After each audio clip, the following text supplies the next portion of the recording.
राधा स्वामी। प्यारे ज्ञानात्मन, आज दिनांक 26 अगस्त सन 2024 ईस्वी की प्रातः आपकी प्यारी बस्ती हिरनावाली हनुमानगढ़ राजस्थान में भाई पप्पू जी के आवास पर हम और आप सत्संग के माध्यम से आमने सामने हैं। इस घर में बहुत पुराना आता जाता रहा हूँ, लेकिन शायद सत्संग का ये पहली बार आयोजन हो रहा है। जब आज से 500 वर्ष पहले, 700 वर्ष पहले, क्योंकि आज जो जन्माष्टमी का स्वामी शिवदयाल सिंह महाराज जी का जन्म है वो 206वां है, तो आज से 700 वर्ष पहले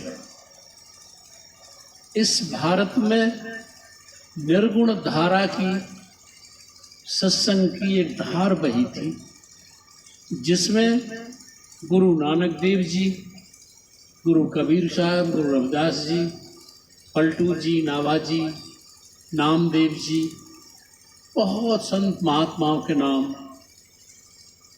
बड़े चमकीले अक्षरों से लिखे गए। और हमने कहीं लिखा है, उत्तर प्रदेश में जन्मी निर्गुण धारा की भक्ति कबीर रविदास के माध्यम से गुरु ग्रंथ साहिब में गुरु नानक देव जी ने उसको जमानत दी, और फिर वो गुजरात वगैरह दादू साहब क्या होती हुई समस्त भूमंडल में फैल गए। तो वो धार जो चली थी, वो चाहे तो शासन सत्ताओं के दौर में यहाँ पर मुगल काल आया, ब्रिटिश काल आया, उसमें इन संत महात्माओं की वाणियों को अनदेखा किया गया, अनसुना किया गया, और एक भीड़ तंत्र का चलता रहा। लेकिन संत महात्माओं की वो धार चलते चलते कई नामों से लुप्त हो चुकी थी। स्वामी शिवदयाल सिंह जी महाराज जब आगरा में सेठ दिलवाली सिंह जी के यहाँ प्रकट हुए, और गुरु गोविंद सिंह जी की जिनकी शिक्षाएं पेशवा बाजीराव शामराव के परिवार में प्रचलित थी, और वही शामराव छोटे भाई बाजीराव को गद्दी दे करके संत मत में तुलसी साहब के नाम से जाने जाते हैं, जो हाथरस में जिनका आज मंदिर है। आप लोग गए हों, हमारे तो पास ही पड़ता है, आगरा और बुलंदशहर के बीच में हाथरस पड़ता है, जब निकलते हैं वहीं कर जाते हैं। तुलसी साहब ने घट रामायण की रचना,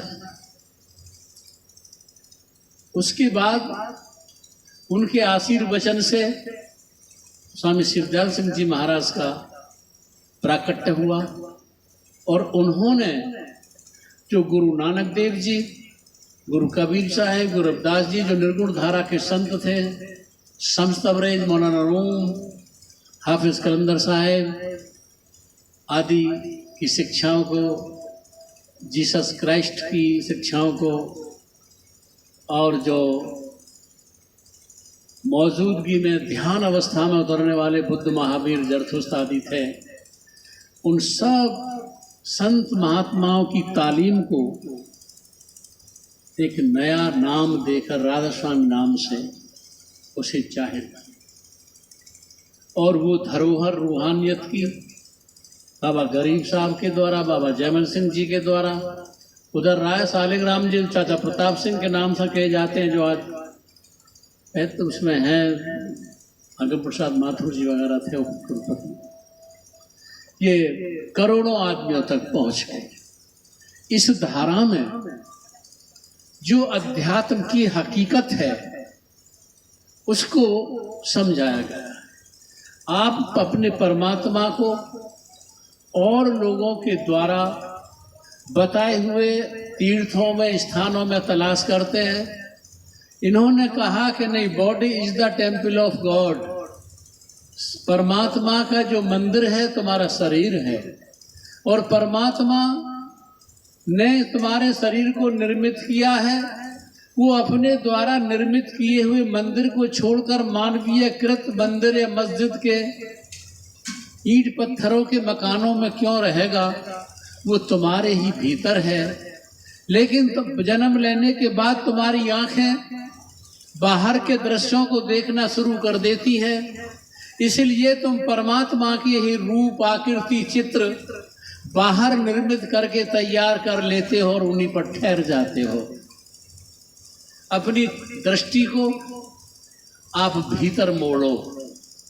तुम्हारे भीतर परमात्मा का प्रकाश, परमात्मा का शब्द गूंज रहा है, और उसको दो तरह की खोज होती है। दो, हमने लिखा है कहीं, दो दिशा सत्य की ओर चले, एक चिंतन, एक दर्शन। विचार रात दिन बहुत चला, पहुंच न पाया एक कदम। एक परमात्मा को विचार से, चिंतन से, मनन से तलाश करते हैं। रात दिन एक विचार का एक बिंदु खत्म हुआ, दूसरा बिंदु शुरू, दूसरा बिंदु, पूरी जिंदगी गुजार दीजिए विचार करते करते, आपका कहीं गंतव्य नहीं होगा। विचार से परमात्मा को तलाश किया लोगों ने, बुद्धि के बल से, मन के बल, परंपराओं के बल से, अपनी नीतियों के बल से, अपनी धारणाओं के बल से, अपनी मान्यताओं के बल से, अपने विश्वासों के बल से परमात्मा को तलाश किया। जहां भी जिसका मन ठहर गया, किसी का मन कहीं ठहर गया, किसी का मन कहीं ठहर गया, किसी का मन कहीं ठहर। लेकिन संतों ने कहा कि नहीं, तुम दूसरों की आंखों के अपने से बाहर के देखे हुए परमात्मा पर अपनी दृष्टि मत जमाओ। तुम्हारा परमात्मा तुमसे ज्यादा कहीं करीब नहीं है, तुम्हारे भीतर बैठा है। बस लौटो, कम बैक, वापिस हो जाओ, और जो तुम्हारे भीतर परमात्मा की कुदरत है, परमात्मा का प्रकाश है, परमात्मा की आवाज है, उसका स्वानुभव करो, प्रैक्टिकल करो। और प्रैक्टिकल का नाम संतों ने श्रुत शब्द योग कहा है। तो वो तालीम संतों की लुप्त हो चुकी थी। स्वामी जी के महाराज से वो तालीम प्रकट हुई, और आज करोड़ों करोड़ों आदमी, कोई देश ऐसा नहीं है जहां उनकी ये तालीम संत महात्माओं की न पहुंच चुकी हो अपने भीतर, अपने परमात्मा का स्वानुभव। ये सभी कहते चले आए। मैं तुमसे एक बात थोड़ी सी कहूँगा, और वो ये कहूँगा कि जो कुछ भी हमें सामग्री प्राप्त हुई है इस दुनिया में जिंदगी की, जीवन जीने की, वो सब परमात्मा की अनुकंपा से, कृपा से हुई है। लेकिन हम उस परमात्मा की अनुकंपा को नकार कर अपने मैं को उसमें घुसेड़ देते हैं। तुम शरीर मिला है हमको उसकी अनुकंपा से, मेरा शरीर, उसकी अनुकंपा से पत्नी मिली है, पुत्र मिले हैं, पुत्रियां मिली हैं, परिवार मिला है, गांव मिला है, हमें प्रदेश मिला है, हमें जीवन जीने का साधन मिला है, चाहे कृषि मिली है, चाहे व्यवसाय करने का मिला है, चाहे हमें कोई भी शिक्षांत कार्यक्रम मिला है। वो सब परमात्मा की कृपा से, परमात्मा के प्रारब्ध कर्मों का परिणाम स्वरूप हमको प्राप्त होता है। लेकिन हम उसे अपने मैं को घुसेड़ देते हैं। मैं ये। तो इसी में एक छोटी सी कहानी आपको सुनाऊं। मैं पढ़ता था तो वो बड़ी प्यारी लगी, तो मैंने सोचा आपको भी सुना दूंगा। एक मुल्ला जी थे, और वो जब नमाज पढ़ते थे अपने घर में, मुसल्ला किया, और मुसल्ला जो जिस पर बैठ करके नमाज पढ़ते हैं उसको मुसल्ला कहते हैं। और उसकी आयतें, नमाज की 3 आयतें पढ़ी जाती हैं, सुब्हानकुल्लाहुम्मा व कुल हुवल्लाहु अल्हम्दुलिल्लाह रब्बिल आलमीन वगैरह। तो जब वो आयतें पढ़ के निबटता था, फरिश्तों को सलाम कर देता था नमाज पढ़ने में, तो वो ये कहता था, ए अल्लाह सुन, जब भी लूंगा 100 रुपये लूंगा, जब भी मुझे देना 100 रुपये देना, एक पैसा भी कम नहीं लूंगा, मैं 100 रुपये लूंगा तुझसे, मेरी 100 रुपये में मेरी ज़रूरतें सब पूरी हो जाएंगी। जब भी कहता यही कहता, अल्लाह मियाँ सुन ले, मुझे 100 रुपये देना। उसका पड़ोसी जो था वो धनपति था, पैसे वाला आदमी था, अपनी छत पर टहलता था, इसे सुनता था। उसके मन में मजाक आई कि तो आज इसको मजाक ही करके देखूं। तो उसने जो एक थैली ली और उसमें 99 रुपये लेकर उसके आंगन में फेंक दिए। जब 99 रुपये लेकर उसके आंगन में फेंक दिए तो जब मुल्ला जी उठे नमाज पढ़ के, और नमाज उठ के जो आंगन में थैली फेंकी मिली, तो उसने थैली को उठाया और थैली को उठा करके जब उसके रुपयों को गिना तो 99 रुपये थे। तो बोले, वाह अल्लाह मियाँ वाह, 1 रुपये थैली का भी काट लिया। 100 रुपये मांगे थे मैंने, 100 रुपये न देकर 1 रुपये थैली का भी काट लिया।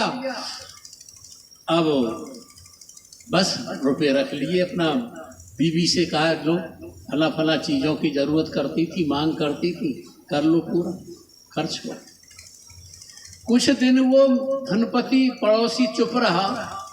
उसके बाद उसने कहा, यार ये भूल गए, अब तो जो इससे कहूँ। तो उसने कहा, भाई मुल्ला जी कि हाँ, क्या वो 100 रुपये वो थैली जो फेंकी थी मैंने, अपनी छत से फेंकी थी, उन पैसों को वापस कर दो। बोला, क्या मतलब? मेरा तुमसे क्या लेना देना? मैंने अल्लाह मियाँ से मांगा था, अल्लाह मियाँ ने मुझे थैली फेंकी थी, और अल्लाह मियाँ ने थैली फेंकी थी, मुझे अल्लाह मियाँ ने दिए थे रुपए, तुमसे क्या लेना देना? बोले, क्या रे यार क्या बात करते हो, मैं जो वहाँ कोर्ट में जो मजिस्ट्रेट के यहाँ तुम्हारी चीज़ पहुँचा दूंगा। कि मजिस्ट्रेट ये सब पैसे वालों की कहते हैं, गरीब की कौन कहता है? तुम तो जाओगे बताओगे मेरा, तो मतलब ये कि बस मजिस्ट्रेट तो कह देगा हाँ ठीक है। अगर तुम्हें मजिस्ट्रेट का न्याय देखना है तो मैं जैसे कहूँ वैसा करो। क्या कि मैं तो तुम्हारे कपड़े पहनता हूँ कीमती, तुम मेरे पुराने कपड़ों को पहनो। मैं तुम्हारे कीमती घोड़े पर सवार होता हूँ, तुम मेरे घोड़े की लगाम पकड़ो। तुम अपनी चेन वगैरह, अपनी पगड़ी वगैरह मुझे दीजिए। मैं तो बनूं तुम बनो मैं, और मेरे घोड़े की बाग पकड़ के चलो मजिस्ट्रेट के यहाँ। तुम्हें इंसाफ दिखा देता हूँ, ध्यान देना थोड़ा मेरी बात का, तुम्हें इंसाफ दिखा देता हूँ। बस मुल्ला जी तो सेठ जी की जगह पर बैठ के पगड़ी बांध के कपड़े कीमती पहन कर कीमती घोड़े पर सवार होकर बैठ गए, और जो सेठ था उसने उसकी बाग को लगाम को पकड़ा और चल दिए आगे आगे, जैसे एक नौकर चलता है। मजिस्ट्रेट के यहाँ गेट में पहुंचते ही जो चपरासी थे, अर्दली थे, उन्होंने रोकना चाहा, नहीं चले दो। चले गए, जाके मजिस्ट्रेट के सामने बैठ उतर गए, घोड़ा उतर दिया, बैठे। मजिस्ट्रेट से उस आदमी ने कहा, साहब ये मुल्ला जी हैं, मैंने इनके आंगन में थैली फेंकी थी और ये उन रुपयों को मेरे को वापस नहीं करते हैं, कहते हैं मुझे तो अल्लाह मियाँ ने दिया था। तो मजिस्ट्रेट ने कहा, भाई यही बात है? उन्होंने कहा, साहब इस आदमी का दिमाग खराब हो गया है। मुल्ला जी ने कहा, जो घोड़े पर बैठे थे, कीमती वस्त्र पहने बैठे थे, कि साहब इस आदमी का दिमाग खराब हो गया है। देखिए रुपए मेरे पास थे, मुझे अल्लाह मियाँ की सब देन है, लेकिन उन्हें कहता मैंने दिए थे। जो मुझे परमात्मा ने नेमतें दी हैं वो कहता मैंने दी हैं। जैसे आज बहुत सा संसारी आदमी कहता है ये मैंने कर दिया, मैंने किया, अपने मैं को जो उसमें अपने हम को जोड़ देता है। लेकिन जो गुरुमुख सत्संगी है वो कहता है गुरु महाराज की कृपा से ही हुआ है, गुरु महाराज की कृपा से ही हुआ। भाषा में अंतर हो जाता है, मनमुख की भाषा और होती है, गुरुमुख की भाषा और होती है। तो उसने कहा, देखिए साहब मुझे अल्लाह मियाँ ने दिया, ये कहता कि मैंने दिया। और साहब जरा इससे पूछिए, इसका दिमाग खराब है, ये घोड़े को भी अपना बताएगा, पूछो इससे जरा। तो उसने कहा, भाई ये घोड़ा किसका? कि साहब मेरा। अरे साहब घोड़े की बात नहीं है, मेरे में जो कपड़े पहने बैठा हूं ये कीमती कपड़े पहने बैठा हूँ, पगड़ी पहने बैठा हूँ, ये जंजीर वगैरह सोने की है, इसे भी अपनी बताएगा। जब पूछो इससे कि ये कपड़े भी तेरे हैं, तो उसने कहा भाई कपड़े किसके? सेठ जी से कहा, मजिस्ट्रेट ने, कपड़े किसके? सब मेरे हैं। कि देखिए साहब, बात यही नहीं है, ये मेरे हाथ में जो घड़ी वगैरह है, अंगूठी वगैरह है, ये इन्हें भी अपनी बताएगा, पूछो इससे। मजिस्ट्रेट का भाई ये अंगूठी वगैरह ये कि सब मेरी है, सब मेरी है। मजिस्ट्रेट का पागल को यहाँ क्यों ले आए? सब बाहर जा, तेरे कपड़े भी दिखाई दे रहे, तू कैसा इसको देने वाला रुपया? कैसे तू, जिसके पास कुछ कमी है, जिसके पास कीमती घोड़ा है, कीमती सारे साधन है, कह रहा मेरे में। चाहे भगा के बाहर, चपरासी से निकलो बाहर। और बाहर निकाल दिए गए, सेठ जी बाहर निकाल दिए गए। यहां पर कुछ दिन की चतुराई से, चालाकी से, अपने हरफों की बुद्धिमत्ता से संसार के कार्यों में सफल हो सकते हो। तुम परमात्मा की नियामतों को नकार सकते हो। तुम्हें जो कुछ शरीर मिला है, संबंधी मिला है, औलाद मिली है, सारा सब कुछ भी संयोग मिला है, तुम्हें यही राजस्थान के हनुमानगढ़ जिले में ही जन्म क्यों मिला है? जबकि इंडिया तो बहुत लंबा है, बहुत दूर तक है, हजारों हजारों किलोमीटर पूर्व में चले जाएंगे, यहाँ तो अंत है। तो सब हम अपना, मेरा मेरा मेरा। संत सदगुरु कहते हैं कि तुम परमात्मा की मौज के अधीन जी करके इन सारी वस्तुओं को, सारे जीवन के साधनों को, सारी उपलब्धियों को परमात्मा के अनुकंपा पर छोड़कर तुम केवल एक रास्ता चुनो। और वो रास्ता कौन सा है? कि जिस रास्ते पर चलकर ये सत्संग से, जब किसी व्यक्ति बुद्धिवादी आदमी से पूछोगे सत्संग क्या है, तो कहेगा कुछ एक सी विचारधारा के मानने वाली इकाइयों का नाम सत्संग होता है। एक से विचार, तुम राजस्थान फिलॉसफी को मानते हो, तो राजस्थान फिलॉसफी के मानने वाले इकाइयां यानी कोई इकट्ठी हो जाए, इसे सत्संग कहते हैं। कोई कहता है कि पुराने महात्माओं की वाणियों को, पुराने महात्माओं की वाणियों को, परंपराओं को, उनकी मान्यताओं को, उनकी धारणाओं को निभाने वालों के समूह को सत्संगी कहते हैं। कोई ये कहेगा, कोई कहेगा कि जो सत्संग, जो संत सत्य से जुड़ना चाहते हैं, सत्य का संग करना चाहते हैं, उनको सबसे पहले सत्संग में प्रवेश करना पड़ेगा, सत्संग में बैठना पड़ेगा, तब सत्संग की ओर बढ़ेंगे। कोई कहेगा कि जो अपने भीतर सत्य का संग करना चाहते हैं, सत्य है शब्द, जो अपने भीतर शब्द का संग करना चाहते हैं वो सत्संग होता है। जैसे हम स्वरत शब्द अभ्यास का माने वाला कहते हैं सत्संग करना है, वो सत्संग। एक सत्संग ये होता है जिसमें अपनी वाणियों से संत सतगुरु अपनी भाषाओं से हम लोगों को संसार में बहते हुए, भटके हुए, भूले हुए, शराब में, मांस में, जुआ में, व्यभिचार में, अन्य दुर्गुणों में, लोगों में। अब तो मोबाइल भी एक ऐसा क्रम बन गया है कि जो आदमी को दिग्भ्रमित कर रहा है, आदमी को बर्बाद कर रहा है। जो इनमें भटके हुए उनको अपनी वाणियों से बुला करके कहते हैं आओ सत्संग में बैठो और सतगुरु की शरण में जाकर अपने सत शब्द से जोड़ो। सत्संग का अर्थ वो भी कहते हैं। और जब कोई सुरत शब्द अभ्यास कमाता है सतगुरु की कृपा से, पंच शब्दी भेद सीख करके और अपने अंदर जब ध्यान पर बैठता है, सुरत शब्द योग कमाता, तो उसे कहता है सत्संग कर रहा है। अब ये आदमी अपने भीतर सत्य का संग कर रहा है, शब्द का संग कर रहा है। तो सत्संग बहुत बार एक ही कूप थे। सुंदरदास ने अपने सुंदर विलास में लिखा, जो दादू साहब के शिष्य थे, उनके बहुत मशहूर वो हैं मनहर चंद वगैरह, तो उन्होंने लिखा है कि एक ही कूप ते सींचत है नर ईख अफीम अरुअम्ब अनारा, होत उहे जल स्वाद अनेकन मिष्ट कटक खटा और खारा। एक ही कुएं से एक ही किसान एक ही खेत में एक ही जल से ईख को, अफीम को, आम को और अनार को सींचता है। एक ही कुआं है, एक ही व्यक्ति है, एक ही खेत है, एक ही कुएं का जल है, लेकिन उससे हो तो अनेक स्वाद। अफीम का कड़वा हो जाता है, ईख का मीठा हो जाता है, आम का खट्टा हो जाता है,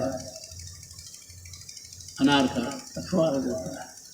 तो एक ही जल से सींचने, एक ही किसान से सींचने वाले के स्वाद अनेकन हो जाते। ऐसे ही एक वाणी अगर चोर के घर में चली जाती है तो चोर उसे अपने अनुकूल समझता है, शराबी अपने अनुकूल समझता है, ज्वारी अपने अनुकूल समझता है, और ध्यान कमाने वाले लोग अपने अनुकूल समझते हैं। एक ही वाणी को तरह तरह के कानों में गुजरने के बाद में तरह तरह की व्याख्या कहना शुरू कर देते हैं। ऐसे ही सत्संग के बारे में तरह तरह के विद्वान तरह तरह की बात कहते हैं। लेकिन मेरा आपसे निवेदन ये है कि आप सत्संग का अर्थ वो समझें जो सतगुरु तुमको शब्द योग समझाकर अपने भीतर सत्संग करने का उपदेश करते हैं। मैं ज़्यादा लंबी बात नहीं करूँगा, क्योंकि क्या बाकी रह गया है आपसे सुनते सुनते। कितनी संतों की वाणियाँ तुमने सुनी हैं, और वो वाणियों से तुम दिशा बोध लेकर अपना जीवन जी रहे हो। सब जाने पहचाने से चेहरे लगते हैं मुझे। बहुत दिन से आ रहा हूँ इस बस्ती में, बस जीवन की शुभ दिशा संत सदगुरु की शरण के अलावा कहीं नहीं है। और दिशाओं में कलेश है, दुख है, नरक है, आवागमन है। बस यही दिशा संतों की ऐसी है जो तुम्हें जन्म जन्मों के दुखों से छुटकारा दिलाकर अपने मूल स्रोत में पहुंचाने का अभ्यास करा। कुछ मेरे पास गायक है, भजन सुन लो दो एक आध, और मुझे भी यहाँ से होते विष्णु जी के यहाँ नहीं माने, ज़बरदस्ती होगा तो ज़बरदस्ती गाड़ी के आगे लेट जाऊँगा, मेरे घर जाऊँगा। विष्णु जी के यहाँ होकर मुझे जो गरिमा है, तुम लोग सब लगभग जानते हो, ड्रग इंस्पेक्टर गंगानगर में, मुझे वहाँ पहुँचना है। आप सब लोग भी पहुँचना, उसका सबको निमंत्रण है। तो अब विनती बोल या विनती बोल। आपने स्वामी जी की मैं आरती गाऊं, चरण कमल में बोले बोले जा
का